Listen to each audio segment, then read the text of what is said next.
I'm going to talk to you today about how to use the Library of Congress website because it's really much more than just a collection of books. Now, you can use it as an additional way to find titles because it's extremely comprehensive and doesn't include just works in English. For example, if I search in the book section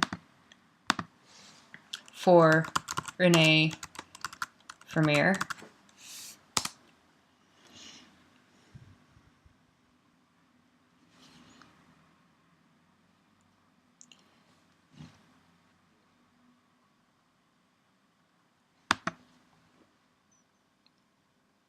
then Professor Vermeer's book En Staat van Oorlog appears. It's part of the catalog. If I were to go to the Library of Congress, I can check it out. So if you search for things by subject, by author's name, you can find a lot of books this way. A lot of books. But with the rise of something like Google Books, the Library of Congress's website is actually begun to expand a lot and to showcase items that aren't just books, like primary source materials that have been categorized and arranged by subject have become an increasingly important part of the website. They're always there in the Library of Congress, but now they're more important than ever, and making them available online is something that the library has become very dedicated to doing. I'm going to go back to my start page, and you can see already collection highlights, and then on the side, things that are arranged by topic, as opposed to type, sound recordings, or the maps that you can look at that are online, or films that you can download and view, or the manuscripts that the library contains, historic newspapers as well. That's an immensely important and valuable resource for historians. But to search by topic, especially if you are interested in studying American history, then the Library of Congress is an excellent, excellent resource. I'm going to click on American history. And things are arranged by time period and by subject matter.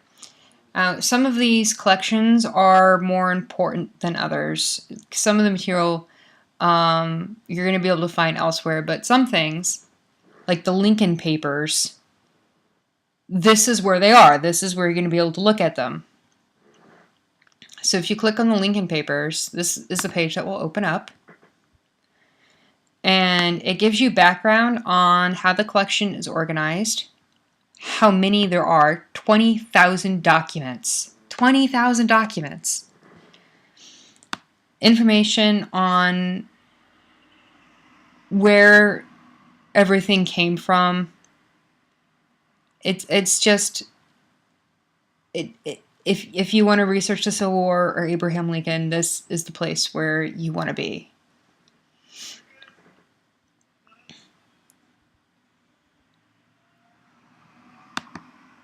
Other, you can look for national expansionism and reform, 1815 to 1860.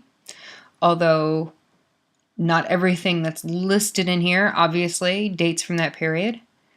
For example, the Madison Papers are a lot earlier. And so is the American Notes collection, just Travels in America. I really enjoy this section. And if you click on it, this is what you get.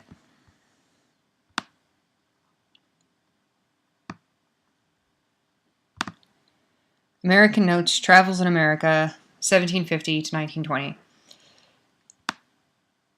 And you can browse it different ways. There's really not that many on here.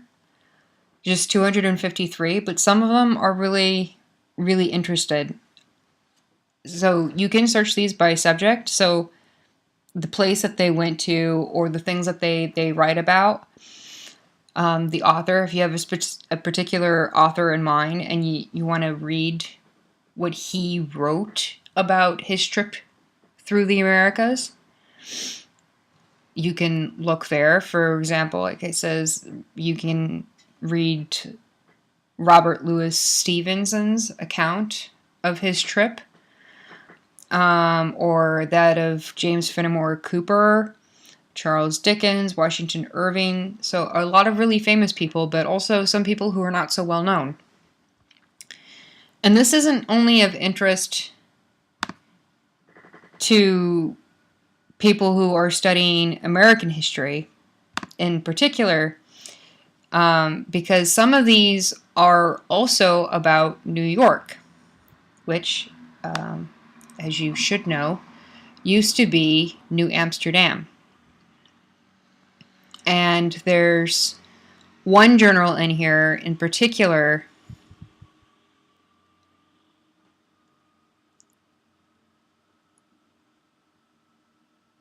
which includes an account of New Amsterdam, and that's the Journal of Jasper Donkarts.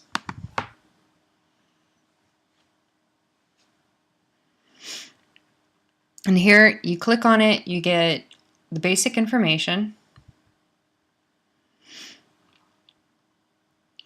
and this is a later translation of what was originally a Dutch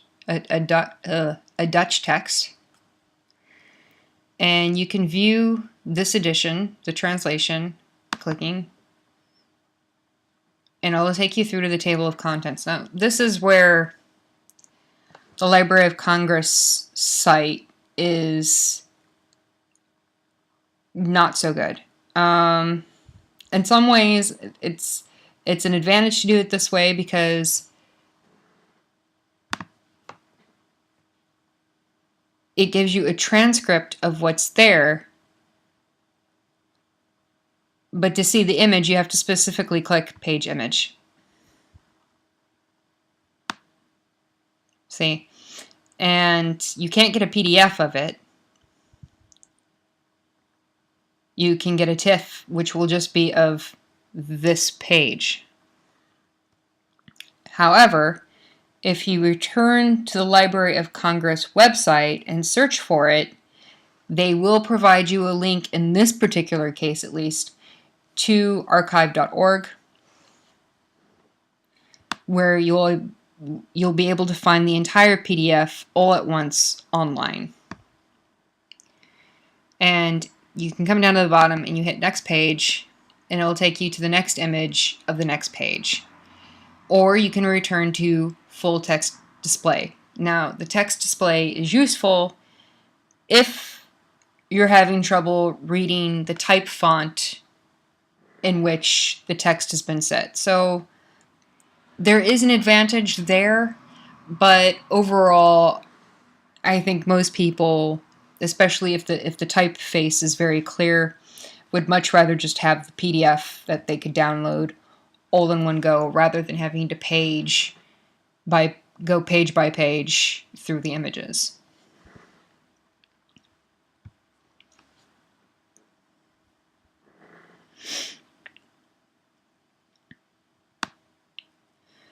But if you are researching a particular subject area, a special topic, it's really worth it to come to the Library of Congress website and see if they have already made a collection of potential sources for you. I mean, it's really extremely convenient. Of course, it's not everything that's possibly available everywhere, but it's really a good place to start. It's so easy to do. Really, there's no reason why not to. So, you can come over here, look around, see what's available, have a little fun with it. There's just all kinds of things. So enjoy yourselves.